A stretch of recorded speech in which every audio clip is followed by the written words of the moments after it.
Bismillahirrahmanirrahim. Assalamu alaikum dear students. I am Tanveer Mayo, your teacher. Today we are going to learn about punctuation. Dear students, it is an important topic and that is why it has been included in entry tests. So, let us see how we can improve our punctuation. We shall learn about different punctuation marks today. So, let us start dear students. Let us come to the board.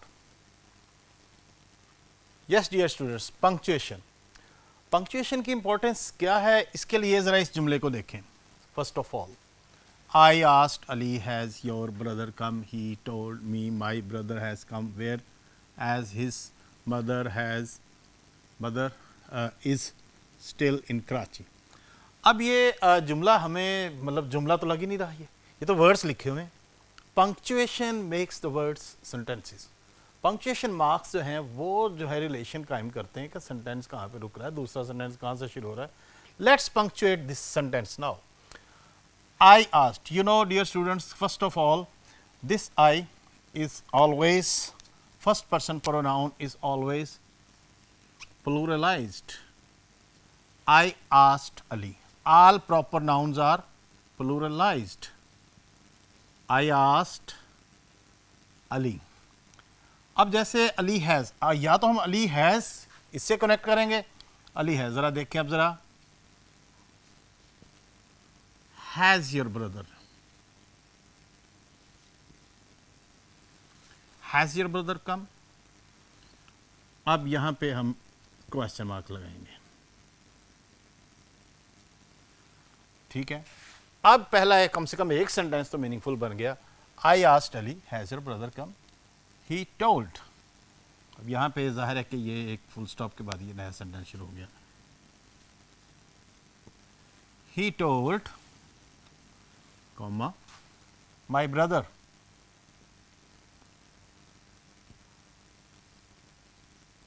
My brother has come, whereas his mother, whereas my mother has come. Whereas, अब यहाँ पे इसको कैसे connect करना हमने. Whereas my brother is still in Karachi.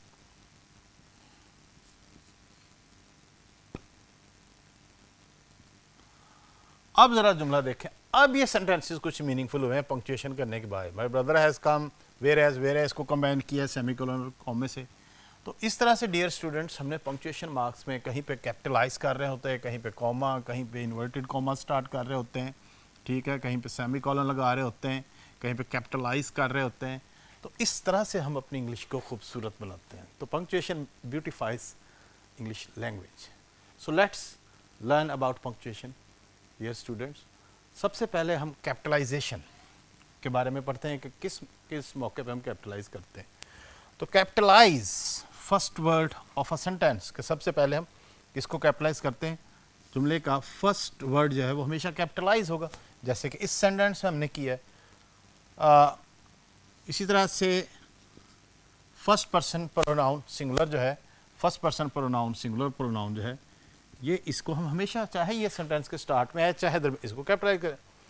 Proper nouns, brand names, persons, places, things.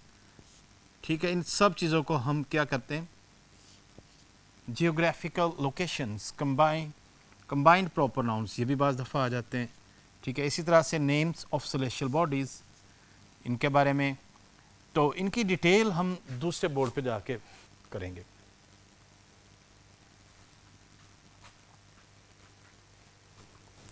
Yes, first word of a sentence. तो हर sentence का first word हम कैपिटलाइज लिखते हैं. जैसे कि हमने पहले लिखा है, कोई भी सेंटेंस लिखें उसका फर्स्ट पर्सन प्रोनाउन, ये आई तो जहाँ पर भी आएगा चाहे सेंटेंस के स्टार्ट में, मिडल में, इसको हम कैपिटलाइज ही लिखेंगे. Proper nouns, brand names.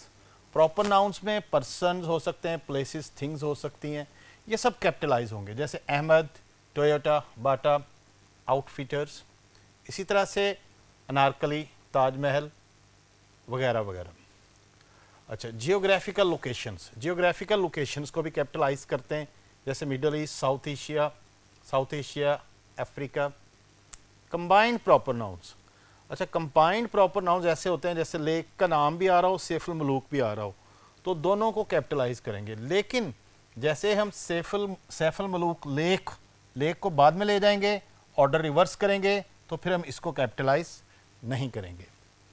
इसी तरह से देखें सेलेस्टियल बॉडीज जो हैं, मून, सन, अर्थ, मिल्की वे, इनको हम कैपिटलाइज करते हैं when we are talking about celestial bodies. Celestial bodies के बारे में बात कर रहे हो, हेवनली बॉडीज, तो फिर तो हम करते हैं, लेकिन otherwise I like to live on earth, वैसे कैपिटलाइज नहीं करेंगे। इसी तरह से days of week, month, holidays, ज़रा गौर से देखें, Sunday, March, holidays, Pakistan Day. अब पाकिस्तान डे एक हॉलीडे है, इस लिहाज से हम इसको, जैसे वैलेंटाइंस डे, तो उसको भी हम मे डे कैपिटलाइज करेंगे। But we don't capitalise seasons, summer और स्प्रिंग को हम कैपिटलाइज नहीं करेंगे। हिस्टोरिकल इवेंट्स या रेफरेंसेस, उनको भी हम कैपिटलाइज करते हैं, जैसे World War One, Renaissance, the Crusades, races, nationalities, languages, इनको भी कैपिटलाइज करते हैं, मुगल्स, पठान्स, ठीक है, पाकिस्तानी, अफ्रीकन, अमेरिकन। इसी तरह से रिलीजन्स और रिलीजियस टर्म्स को भी हम कैपिटलाइज करते हैं, जैसे इस्लाम, अल्लाह, गॉड, क्राइस्ट का सी कैपिटल, मुस्लिम्स, ज्यूज़। न्यूज़पेपर्स और जर्नल्स, इनको कैपिटलाइज करते वक्त इनके साथ आर्टिकल द को कैपिटलाइज नहीं करना, उनका पहला लेटर कैपिटल करेंगे। The Times, the Herald, the Nation, the Dawn. इसी तरह से हम न्यूज़पेपर्स को, जी बाकी इसको स्टडी करने के लिए ज़रा मैं दोबारा इस तरफ जाके इस एक्सप्लेन करता हूँ आपको। जी डियर स्टूडेंट्स, ब्रांड नेम्स मैंने लिखा था टॉप पे। हाँ, इसके बाद और पंक्चुएशन के important names of relationships, when, with और सब्स्टिट्यूटिंग नेम्स। ज़रा यहाँ से ध्यान, names of relationships when, number one, या तो विद हो या सब्स्टिट्यूटिंग नेम्स, तब इनको कैपिटलाइज करते हैं। जैसे ग्रैंडमा, इस सेंटेंस को देखें आप, grandma, grandpa and uncle Jameel live with my dad and mom. इस सेंटेंस की मदद से समझें। अब यहाँ पे हमने ग्रैंड माँ का नाम नहीं लिया, ग्रैंड पा का नाम नहीं लिया, ठीक है, हाँ, इसीलिए हमने उनको कैपिटलाइज कर दिया है, ग्रैंड माँ, ग्रैंड पा एंड अंकल जमील। अच्छा, ये जब रिलेशन के साथ नेम भी आ रहा हो तो फिर दोनों को कैपिटलाइज करते हैं, अंकल जमील जैसे हमने कहा है, ठीक है। लिव विद, लेकिन जब ये रिलेशन से पहले पोजेसिव प्रोनाउन लग जाए, ज़रा देखें ज़रा, दिस इज पोजेसिव प्रोनाउन, फिर हम इनको हाईलाइट, इनको कैपिटलाइज नहीं करेंगे, डैड एंड मॉम। समझ लगी जी या नहीं? दोबारा समझे ज़रा।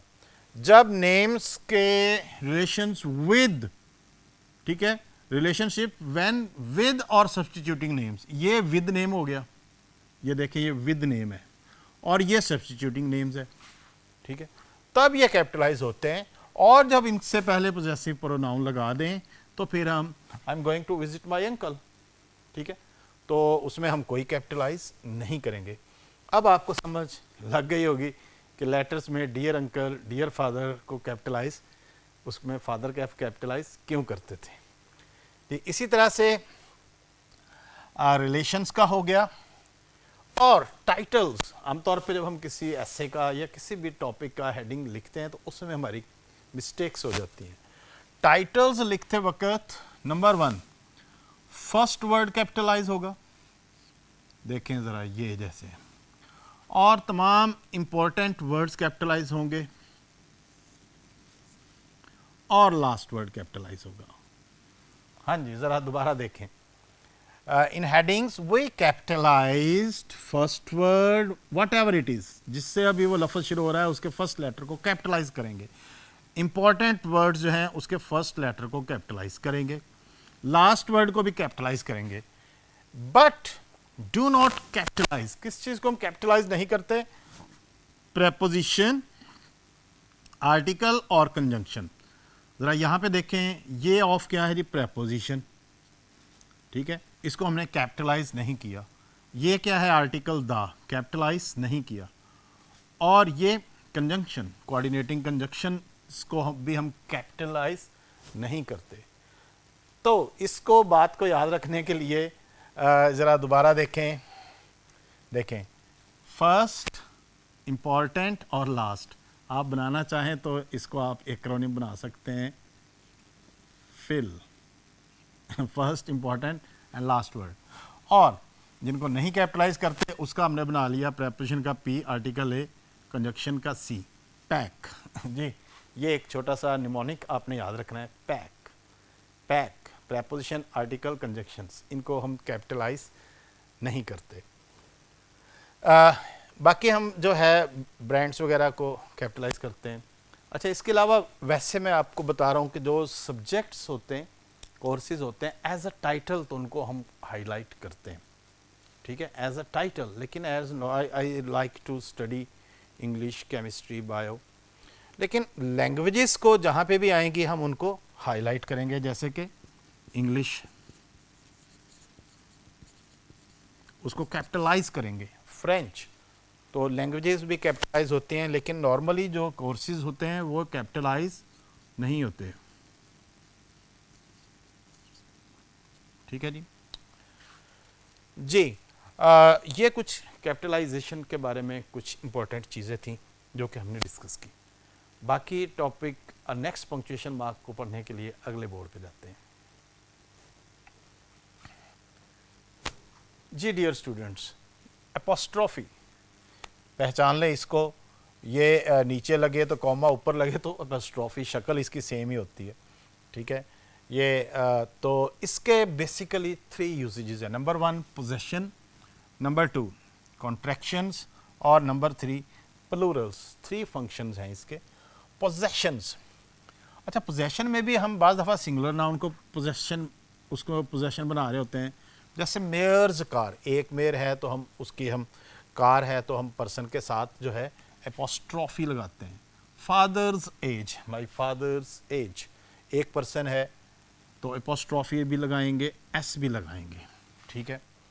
हाँ, अब ऐसे अल्फाज जो कि एस पे ख़त्म हो रहे होते हैं, चार्ल्स कार कहें या चार्ल्स कार कहें या चार्ल्स कार, इसके लिए डियर स्टूडेंट्स याद रखें कि जो पॉलीसिलेबिक वर्ड हैं, पॉलीसिलेबिक से मुराद है जिनको हम प्रोनाउंस करें तो ज़रा लंबे हो रहे हैं, उनके साथ हमें ये एस लगाने की ज़रूरत नहीं है।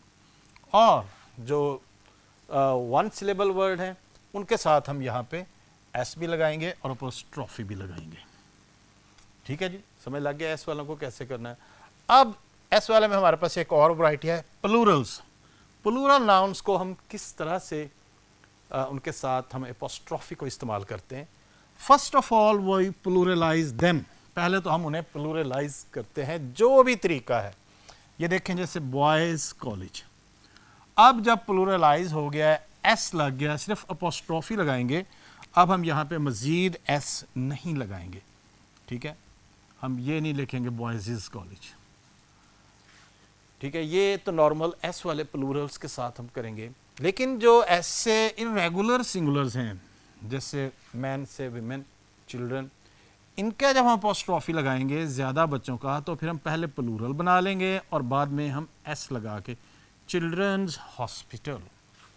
दोनों में डिफरेंस देखें ज़रा। इसमें हमने बॉयज़ कॉलेज एस नहीं लगाया, यहाँ पे भी प्लूरल है, इरेगुलर है, लेकिन यहाँ पे हमने चिल्ड्रंस हॉस्पिटल लिखा है। जी, समझ लगी किस तरह से प्लूरल वर्ड्स का हमने एपोस्ट्रोफी का इस्तेमाल करता है।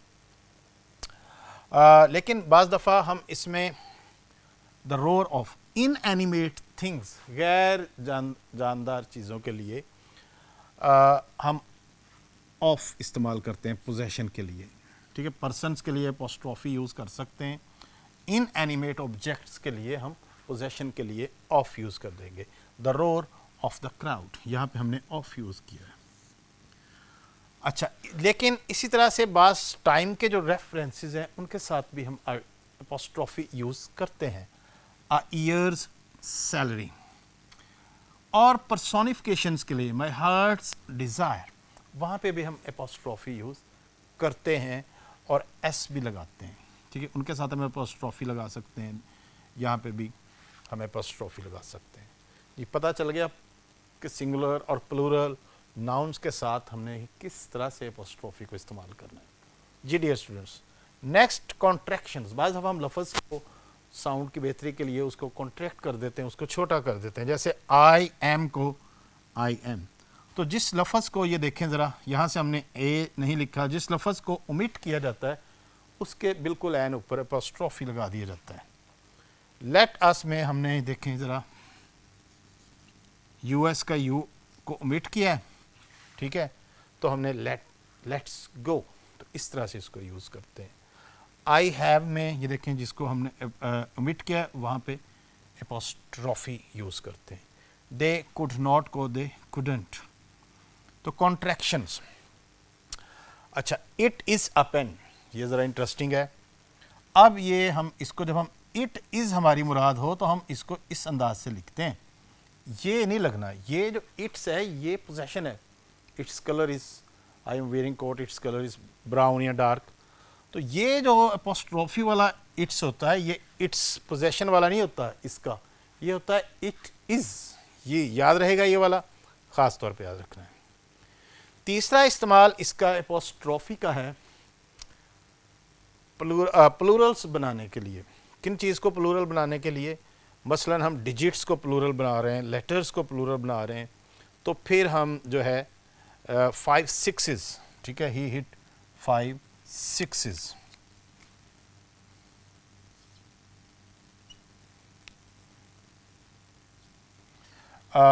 तो डिजिट्स और लेटर्स, ठीक है, ही गॉट 4 A's 4 B's, तब हम इसको एपोस्ट्रोफी को यूज़ करते हैं। ओमिशन के लिए, ओमिशन होता है कि हमने कोई डिजिट ओमिट किया है, जैसे 1999 हमने लिखना था, तो ये शो कर रहा है कि देयर इज़ एन ओमिशन। इसी तरह से जब हम टाइम की हम कलेक्टिवली यूज़ करते हैं, जैसे 90s 60s, तो तब भी हम एपोस्ट्रोफी का इस्तेमाल करते हैं। 90s 60s 50s, यह एक नहीं बल्कि 10, मतलब एक डेकेड की बात हो रही होती है, यहाँ पे एपोस्ट्रोफी यूज़ होता है। जी डियर स्टूडेंट्स, एपोस्ट्रोफी का इस्तेमाल आपको समझ लग गया। आए टॉपिक से रेलेवेंट कुछ मज़ीद चीज़ें हम अगले बोर्ड पे देखते हैं। जी dear students, convention of spelling. Spellings की मिस्टेक्स भी एंट्री टेस्ट में आ सकती हैं, सबसे पहले आपको इन्हें इम्प्रूव करना चाहिए। तो कुछ मेन बातें आपको बता रहा हूँ मैं इस हवाले से। आई बिफोर ई, बड़ा फेमस रूल है आई बिफोर ई। कब आई ने ई से पहले आना है? ज़रा देखें, achieve, believe, hygiene, thief, chief, priest, ठीक है। इन वर्ड्स में आई बिफोर ई एक्सेप्ट सी। लो जो मैं पूरा कर देता हूं,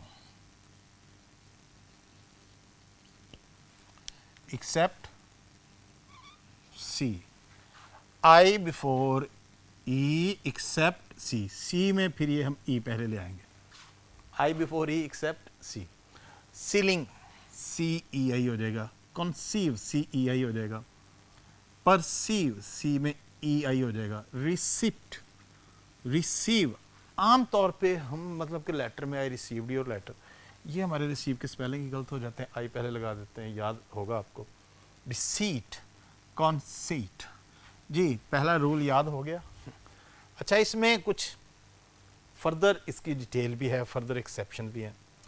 ऐसा जब राइम है की आवाज़ हो, ने, वे, तो फिर भी ई पहले आता है। चेक करें ज़रा, नेबर, वेट, वेन, वे। जब ये कैसी राइम, कैसी साउंड दे रहा हो, हे की आवाज़, हे, ने, वेट, तब भी ई पहले आता है। अब यहाँ पे कुछ एक्सेप्शंस हैं जो कि इस हे वाले प्रोनाउंसिएशन को, इस राइम स्कीम को नहीं मानता। जैसे ईदर, नीदर, फॉरन, लेजर, इनों में भी ई पहले आ गया, आई बाद में आता है। जी अब ज़रा ई और आई को संभाल लिया आपने, ज़रा दोबारा देखें। आई बिफोर ई एक्सेप्ट सी, ये हमने यहाँ तक सी वाला रूल।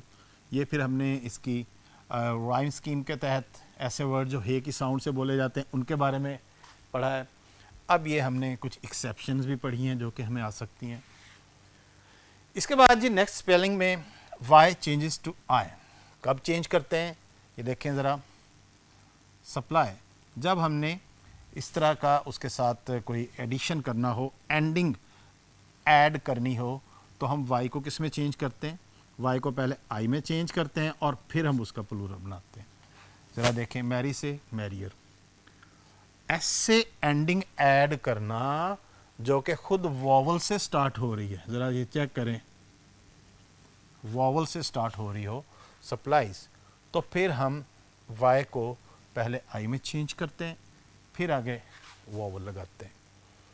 अच्छा जी, जैसे ये देखें, क्राई क्राइंग, स्टडी स्टडिंग, लेकिन इसमें जो है यहाँ पे हम ये इस रूल को अप्लाई नहीं करेंगे। क्राई क्राइंग यहाँ पे ING पूरे तौर पे लगेगा, ठीक है। हाँ, लेकिन अगर y से पहले जो है वॉवल है, इस लफ्ज़ को और इसको ज़रा कंट्रास्ट करें, y से पहले वॉवल आ गया है तो फिर भी हम y को चेंज नहीं करते। ओबे से ओबेड, से सेइंग, ये पता चल गया।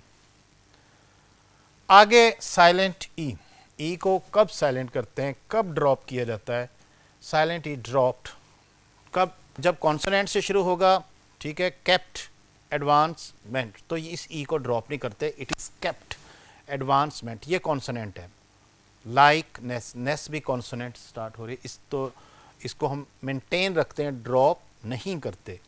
लेकिन अगर ई से पहले फिर कोई वॉवल आ रहा हो, जैसे ये देखें आर्ग्यू, आर्ग्यूमेंट, तो फिर इसको ड्रॉप कर देते हैं, ठीक है। जैसे आर्गो, आर्गूमेंट, अब यहाँ पे भी हमने मेंट लगाया, ज़रा डिफरेंस समझ लें, यहाँ पे भी मेंट लगाया है, यहाँ पे हमने इसको मेंटेन किया है, यहाँ पे भी आर्गूमेंट ऐड कर रहे हैं लेकिन यहाँ पे ड्रॉप किया है, क्योंकि इस ई से पहले एक और वॉवल मौजूद है, इस वजह से। इसलिए हम जब ट्रूली लिखते हैं तो ट्रूली का भी हम इसलिए इस ई को ड्रॉप करते हैं कि एक और वॉवल पहले से मौजूद है। जी पता चल गया आज ये ट्रूली भी किस तरह से हमारा गलत होता था लेटर लिखते वक्त। जी ई के हवाले से समझ लग गया, कब इसको रखना है, कब हटाना है, ठीक है, कब इसको बरकरार रखना है। ये एक्सेप्शन है, ये स्पेशल रूल है एक्सेप्शन वाला, इसका ज़हन में रखना है। इसके बाद प्रीफिक्सेस ऐड करते वक्त, हाउ टू ऐड प्रीफिक्सेस। जब हम प्रीफिक्सेस ऐड करते हैं तो क्या होता है कि नो चेंज इन स्पेलिंग, किसी भी प्रीफिक्स को ऐड करने से पहले हम उसके स्पेलिंग को चेंज नहीं करते, एज इट इज़ इसको एडजस्ट कर देते हैं। जैसे स्पेल्ड से पहले हमने मिस स्पेल्ड, कोई चेंज नहीं की। नेसेसरी से पहले unnecessary, no change. Interested, disinterested, dis कब लगाना है, अन कब लगाना है, ये भी बाद में ज़हन में रखना है। जैसे अनइंटरेस्टेड भी लगाया जा सकता है इसमें। अच्छा, इसके बाद ऐसे जो कॉन्सोनेंट्स पे एंड हो रहे हैं उनको हम क्या करते हैं। अब ऐसे अल्फाज जो देखें एडमिट, इनके साथ हमने जब आगे फर्दर इसमें इजाफा करना है, कोई ED ING लगाना है, तो ऐसे वर्ड्स जिन पे हम जो है इसको स्ट्रेस कर रहे हों, एक्सेंटेड वर्ड्स होते हैं, उनको डबल कर दिया जाता है।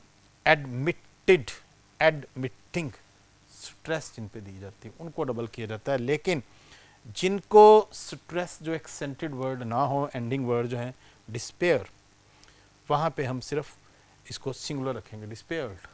लेकिन इसको देखें एडमिटेड, एडमिटिंग। जी ये भी समझ लग गया आपको कि किस तरह से इसको हमने देखना होता है, ठीक है। कब हमने इस आखिरी लफ्ज़ को डबल करना है, जब ये कॉन्सोनेंट हो और एक्सेंटेड हो, और एक्सेंटेड नहीं है मतलब बहुत ज़्यादा स्ट्रेस नहीं है, तो फिर इसको डबल करने की ज़रूरत नहीं है। जी डियर स्टूडेंट्स, तो ये हमने कुछ आज स्पेलिंग रूल्स भी पढ़े हैं, कुछ पंक्चुएशन मार्क्स भी पढ़े हैं, ठीक है। मज़ीद इसका जो है आपके टेस्ट में इसकी डिस्कशन होगी और फर्दर हम इसको पढ़ेंगे। अल्लाह हाफ़िज़।